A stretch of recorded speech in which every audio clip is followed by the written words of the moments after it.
Hi there, my name is Ode Okaka. If you're new to my channel, you're welcome.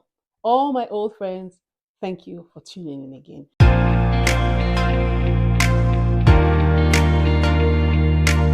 Today is just a story time, like the caption has said. Canada is safe, but we want to give you our experience how a stray bullet got into our room, into our wardrobe.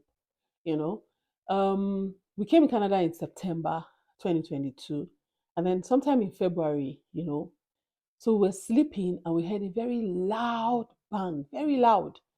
And my husband tapped me and said, Odi, did you hear that sound? I said, I heard that sound. So me, all I just did was I jumped out of the bed.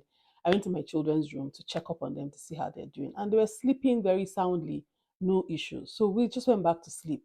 That was around 3 a.m. ish. We didn't really look at the time, but it was that early. So in the morning, I just went down as usual. After morning devotion, started prepping for the children's school lunch that they would take to school. And then my husband and started calling my name. Tell you, where's your mommy? Where's your mommy? Tell her to come up. I said, chill out now. Let me finish what I'm doing. I'll come and meet you. Then I said, no, you need to come now. So I'm like, the way his voice sounded, and I ran back upstairs. And I said, guy, what's up now? What's going on? He now said, have you seen this hole in this house before? And I said, this one is new. Me, I've never seen it. I don't know what it is. And then he now said, Kai, that sound that we heard last night, I think is a gunshot. I said, well, what are we going to do now? He now said, let me call our caretaker. So he now went ahead and called the caretaker. The caretaker and I said, I think you guys should call the police because one or two other people said they heard a loud bang, but nobody really knew what it was. So we now called the police. They didn't come immediately because, it wasn't like an emergency. So they didn't come like immediately. So, but they eventually came. They came up. We explained to them what happened. Then I looked around the house. I started asking my husband, do you have like any affiliates, those gang and all these things? And I said, no, he's barely 6 months in Canada, so know any, he doesn't really know anything like that. If there is, and that he doesn't have any issues with anybody, then I said, okay. So then I called forensic. Man, guys, our house was like, a crime scene. Uh, Forensic guys came in, two of them came in, they were taking pictures. They were asking that, are we sure that the bullet is not here? We've looked through, we've looked everywhere. When you're looking at the movie, if a bullet enters one wall, you're expecting it to be inside the wall right in front of it. But we didn't even see that, which was a bit strange. We're like, where did this thing even go to? So from there now, we now child, me, I went ahead, I was doing other things. Julian had gone to school. I went ahead, I was doing other things. And then the forensic guys now went outside, now brought something like a ruler. Then I started measuring the hole in the wall. That's in their analysis that if a bullet entered this hole, it can just come out. But that there's something that was shielding it, and maybe it fell into the wall, and maybe into the crack of the wall and something. So but the way they were now asking funny, funny questions, I was now getting more like irritated, not agitated. So I now stood by the dresser and I saw like a hole in the walk-in closet.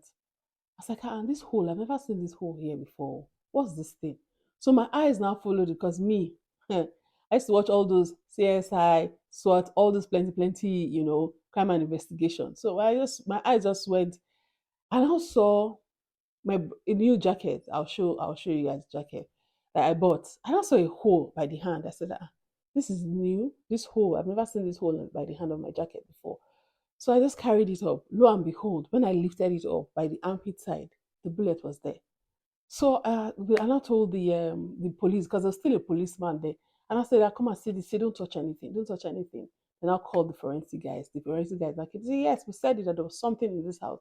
They had to be in this house and everything." Those guys really annoyed me. Let me not just lie, because the whole attitude as like as in I don't want to start saying maybe is racist or anything like that because it can happen to anybody. They are doing their work. So that's how we now saw the bullet. They now carried it, took pictures, now carried it, they now left. When I asked my husband some more questions, just like finishing up and everything, said we'll get in touch and all.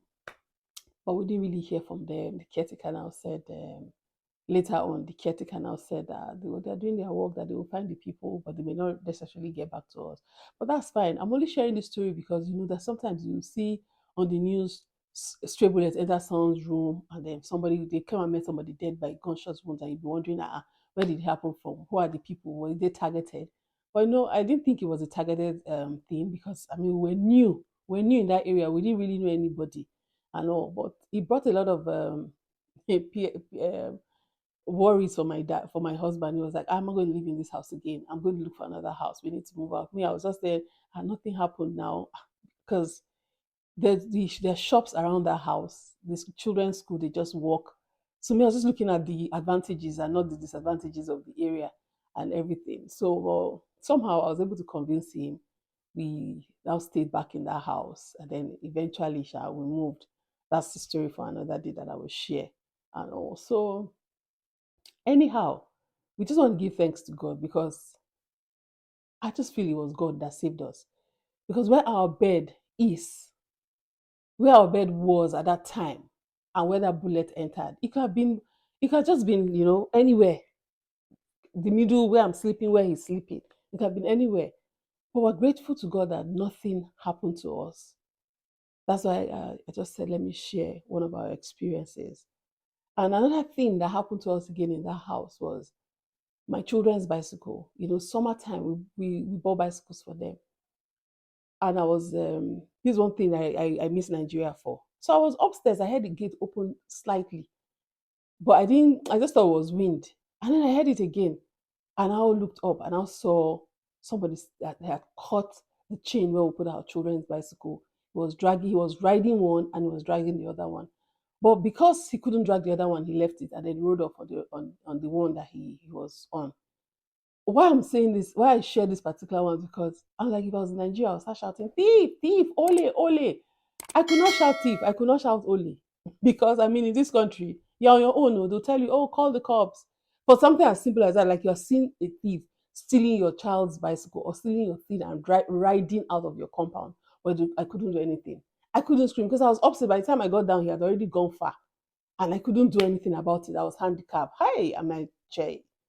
Chai, if I was in Nigeria, it's not possible now. I would have started screaming, as in me and the guy. Something could have happened.